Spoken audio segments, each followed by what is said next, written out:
यशस्वी प्रधानमंत्री के महाकाल के महालोक 2 के लोकार्पण के बाद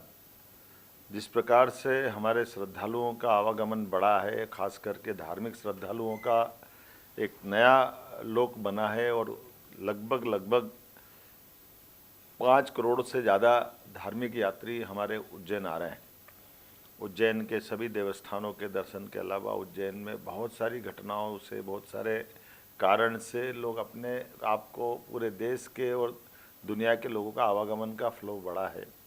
ऐसे में साधु संत भी बड़ी संख्या में अपना आश्रम बनाकर उज्जैन में रहते ही हैं, लेकिन अब उनके लिए भी आने वाले समय में हरिद्वार की तर्ज पर उज्जैन में एक पूरा धार्मिक पर्यटन को बढ़ावा देते देते साधु संतों के भी स्थायी आश्रम को उज्जैन में जगह दिलाने का, उनका अपना सभी प्रकार के साधु संतों के साथ उज्जैन की भी गरिमा गौरव बढ़े, इस दिशा में सरकार ने काम प्रारंभ किया है। और ये बात तो सही है कि उज्जैन की तो पहचान ही साधु संतों के साथ में है। हमारे संत, महंत, महामंडलेश्वर, शंकराचार्य, इनकी गौरव गरिमा उपस्थिति हजारों साल से उज्जैन की प्रतिष्ठा बढ़ाती आई है। ऐसे में स्वाभाविक रूप से हम सबका फर्ज बनता है,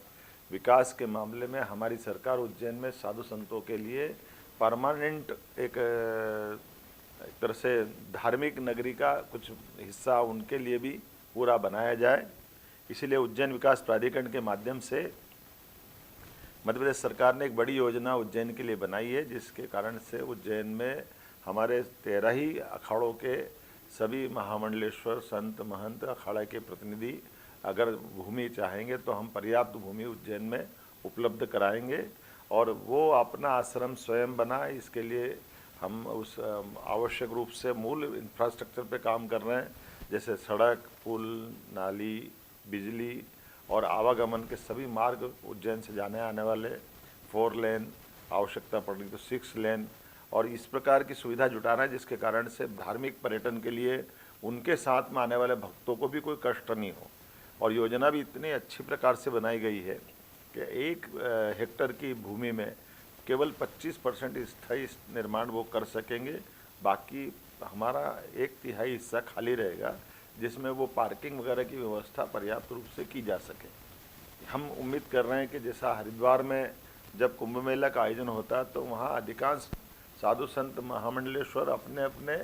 आश्रमों से उस पूरे कुंभ में अपनी उपस्थिति दर्ज कराते हैं या सभी गतिविधियों को संचालित करते हैं। आज हमारे यहाँ 2028 में सिंहस्थ होने वाला है, तो स्वाभाविक रूप से हमने अपने बाकी निर्माण कार्य चालू किए हैं, लेकिन हम भूमि उपलब्ध करा करके स्थायी निर्माण की परमिशन जिला प्रशासन के माध्यम से इसी योजना से चालू करा रहे हैं ताकि साधु संत भी अपने आश्रमों का विस्तार कर सके, विकास कर सके। स्थायी रूप से वो उज्जैन में भी अपने आश्रमों की एक तरह से जगह नियत करते हुए अपना गतिविधि प्रारंभ करें। मैं उम्मीद करता हूं कि ये योजना के माध्यम से उज्जैन की गरिमा और बढ़ेगी और ख़ास करके जब सिंहस्थ होता था तो अस्थायी निर्माण जब हमारे द्वारा टेंट सिटी बनाते हैं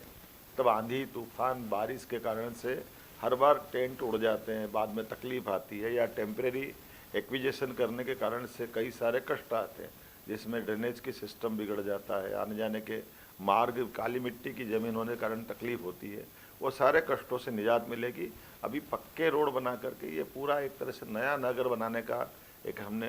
योजना बनाई है। मेरी अपनी ओर से इस अवसर पर आप सबके माध्यम से संदेश भी देना चाहूँगा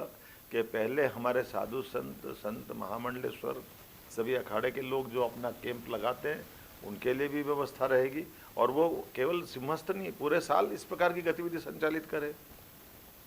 हर साल अपनी व्यवस्थाओं का हिस्सा बनाए। श्रीमद् भागवत का पारायण 7 दिन तक करने की परंपरा सी बनी है और कई सारे लोग अपने अपने आश्रम में, आज भी स्थिति है कि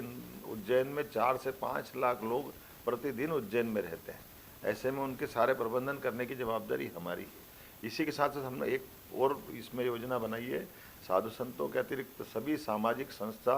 सभी प्रकार के इन तरह की गतिविधियों को संचालित करने वाले सनातन धर्मियों के लिए भी पर्याप्त रूप से भूखंड हम रखने वाले हैं ताकि यहाँ धर्मशालाएँ, अन्न क्षेत्र या अपनी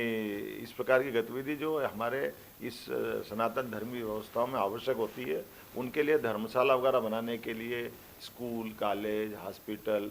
या जन सेवा के वृद्धाश्रम या जो इस प्रकार के काम करना चाहे जो जनहितैषी काम है, समाज हितैषी काम है, इन सबके लिए भी पर्याप्त भूमि का प्रबंधन हमने किया है। हमने इसमें कल्पना की है कि इस पूरे क्षेत्र में किसी भी हालत में निजी या कमर्शियल गतिविधि को हम नहीं करने देंगे। इसका हमने प्रतिबंध रखने के भी प्रावधान किए हैं। लेकिन ये धार्मिक गतिविधियों को बढ़ावा देने की दिशा में मध्य प्रदेश सरकार बड़ा कदम उठा रही है। मेरी अपनी ओर से इस योजना की आप सबको बधाई।